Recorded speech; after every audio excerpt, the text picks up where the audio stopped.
राजधानी शहर लखनऊ चौक में फाइन मेडिकल स्टोर की एक और नई ब्रांच खोली गई, जिसका शुभारंभ राज्य मंत्री मयंकेश्वर शरण सिंह के द्वारा हुआ। मंत्री मयंकेश्वर शरण सिंह ने फीता काटकर फाइन मेडिकल स्टोर का शुभारंभ किया। इस मौके पर मंत्री ने हाजी मोहम्मद नसीर के पुत्र सैयद मोहम्मद समीर को जीवन में कामयाब होने का आशीर्वाद देते हुए कहा कि ये मेरे बच्चे जैसा है। इस मौके पर उन्होंने पूरे परिवार को शुभकामनाएं एवं बधाई दी। साथ ही लोगों को सचेत किया कि जो नया वायरस हमारे आसपास पैर पसार रहा है, उसे बिल्कुल भी घबराने की जरूरत नहीं है। किसी भी बीमारी से लड़ने के लिए हमारा विभाग पूरी तरह से तैयार है। नमस्कार दोस्तों, स्वागत है आपका अपना पसंदीदा चैनल सूचना इंडिया इंडिया की आवाज में और मैं आपकी अपनी श्रुति गुप्ता।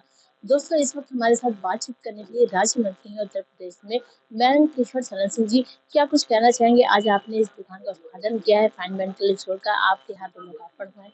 नहीं, एक तो अपना बच्चा है और एक दवाखाना खोला हुआ है और आज से शुरुआत कर रहा है। और बस मुझे तो यही ऊपर वाले से यही कहना है कि इसको बढ़िया इसमें तरक्की दे और जो भी मरीज आए उनको अच्छी दवाइयाँ दें, जिससे वो स्वास्थ्य उनका जल्दी ठीक हो और ये इसी तरह से जीवन में तरक्की करता रहे। यही मेरी ऊपर वाले से प्रार्थना है। नए वर्ष का आगाज हो चुका है, ऐसे में आप दर्शकों को क्या कुछ कहना चाहेंगे? एक तो नए वर्ष की सबको बहुत बहुत शुभकामनाएं और साथ ही साथ आजकल अखबारों में आपने पढ़ा होगा एक नया वायरस बहुत ज्यादा वो है। हालांकि HMPV मैं वही बताने जा रहा था, लेकिन सबसे पहली बात तो वो नया वायरस नहीं है।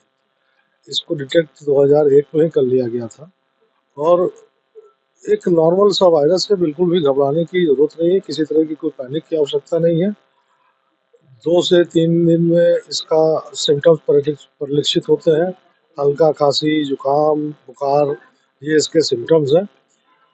छोटे बच्चों में और 65 साल से उम्र के जो वृद्ध हैं उनको ये होने की ज़्यादा संभावना है। लेकिन अभी तक पिछले साल की तुलना में अगर देखा जाए तो इसके मरीज पूरे भारत में बहुत कम मिले हैं।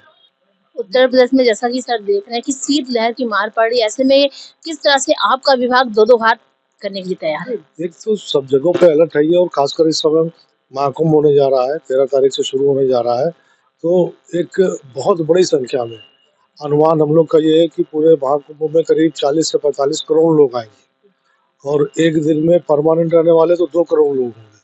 और एक ही स्थान पे इतनी बड़ी संख्या में इकट्ठा होना व्यक्तियों का, ये पूरी दुनिया में और कहीं नहीं होता है, केवल अपने यहाँ होता है। तो उनको उनकी जो वहाँ पे जो लोग रुकेंगे, कल्पवास करेंगे, जो त्रिवेणी में जो संगम में स्नान करेंगे, उन सब के लिए पूरी व्यवस्था की कर रखी है। आप ये समझ लीजिए कि लगभग पिछली बार 90,000 टॉयलेट्स बने थे और 90,000 नए टॉयलेट्स और बना लिए गए। तो किसी प्रकार की किसी को कोई असुविधा ना हो, इसका पूरा ख्याल रखा जा रहा है। और खासकर स्वास्थ्य विभाग जो है, अगर प्रयागराज के अलावा प्रयागराज के अगल बगल के जो जनपद है उनके हॉस्पिटल्स को भी अलर्ट मोड पर रखा गया है, क्योंकि इतनी बड़ी संख्या में अगर कोई आएगा, आप देखते होंगे, आप लोगों ने सुना होगा कभी कभी कुछ भगदड़ मच जाती है। तो स्टैम्पेड के लिए भी हम लोगों ने पूरी तैयारी कर रखी है कि ऐसा अगर कोई, हालांकि हम लोग कोशिश तो ये करेंगे कि इस तरह का कुछ ना हो, लेकिन आजकल आप लोग देखते होंगे भीड़ में जरा सा भी कोई रूमर फैला देता है। तो इन सब की भी हम लोगों ने पूरी तैयारी कर रखी है। समय समय पे मॉक ड्रिल भी होता है। और देखिए, शीत लहर भी आवश्यक है। अगर शीत नहीं होगी तो गेहूं नहीं पैदा होगा। तो हर साल ये मौसम बदलते रहते हैं, गर्मी आएगी तो गर्मी होगी, बरसात आएगी तो बरसात होगी, जाड़ा आएगा तो जाड़ा होगा। इसमें कोई ऐसी विशेष चीज नहीं है।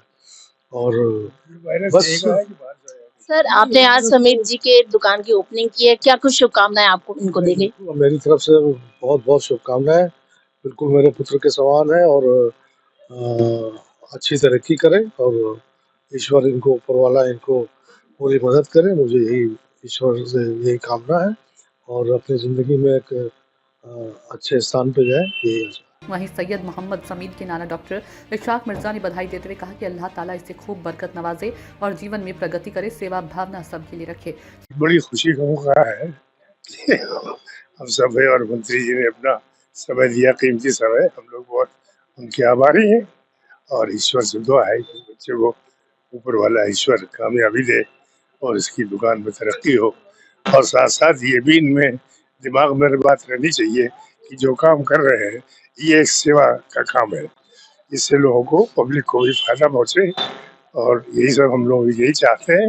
हम लोग ये हम इनके नाना है, तो हमारी तो यही ख्वाहिश है कि ये सेवा भाव इनके दिल में रहे और उस नाते ये काम करें और इस काम को बढ़ाए, तरक्की दे। ये खुशी हम लोग बहुत खुश होंगे।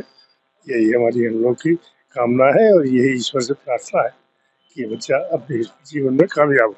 हमारे साथ बातचीत करने के शुक्रिया। तो देखा हमने, आप हम देख रहे थे कि हमारे साथ जो इस दुकान के प्रोप्राइटर है, उनकी नाना जी भी थे, उन्हें शुभ आशीष भी दे रहे थे कि फलते फूलते रहे और इनका दुकान ऐसे ही चलता रहे। इसी और भाव के साथ एक एक टीम की मॉनिटरिंग की जा रही है, पूरी व्यवस्थाएं देखी जा रही, चौक चौबंद स्वास्थ्य व्यवस्थाएं भी वहां पर दी जा रही है कि किस तरह से लोगों को संगम की नगरी में इस बार जो महाकुंभ है, संगम की नगरी प्रयागराज में लोगों को किसी तरह की जो है दिक्कतों का सामना न करना पड़े। सूचना इंडिया न्यूज चैनल की संवाददाता से फाइन मेडिकल स्टोर के प्रोप्राइटर सैयद मोहम्मद समीद ने कहा कि हमारे यहाँ उच्च क्वालिटी की दवा कम मूल्य में पर्याप्त है।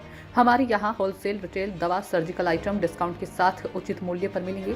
हाजी मोहम्मद नसीर ने मुख्य अतिथि मंत्री मयंकेश्वर शरण सिंह को गुलदस्ता देकर उनका भव्य स्वागत किया। इस वक्त हमारे साथ समीर जी जुड़ चुके हैं, जो कि आज इनकी फाइन मेडिकल स्टोर का राज्य मंत्री स्वास्थ्य के द्वारा लोकार्पण हुआ है, उसके उद्घाटन हुआ है। क्या कुछ कहना चाहेंगे समीर जी? पहले तो आपका हमारे चैनल में स्वागत है। आज मंत्री जी ने खुद आपके दुकान का फीता काट कर जो है ओपनिंग किया है। जी, बहुत अच्छा लगा मुझे वो आए। और हमारे क्या यहाँ पे क्या कहते हैं, होलसेल रिटेल दोनों की मेडिसिन अवेलेबल हैं और क्या कहते हैं, सर्जिकल आइटम्स हैं और सारे प्रोडक्ट्स में आपको क्या कहते हैं, सब चीज़ें जो है मूल वो सही दाम में मिलेंगी, डिस्काउंट के साथ मिलेंगी। और कोई भी दवा में ऐसा नहीं होगा कि आप यहाँ से लेके जाए कहीं किसी कस्टमर को शिकायत का मौका नहीं मिलेगा। ये अभी तक के हमारी जो है गंभीर समस्या से, बीमारी से लोग ग्रसित होते हैं, जैसे कैंसर या ब्रेन हेमरेज, ऐसी जो बीमारियां हैं, क्या वो दवाएं भी आपके स्टोर में उपलब्ध है? जी जी, अभी तो धीरे-धीरे सब हम जो है इंजेक्शंस में और सब जो है धीरे-धीरे स्टॉक्स अभी अवेलेबल करेंगे।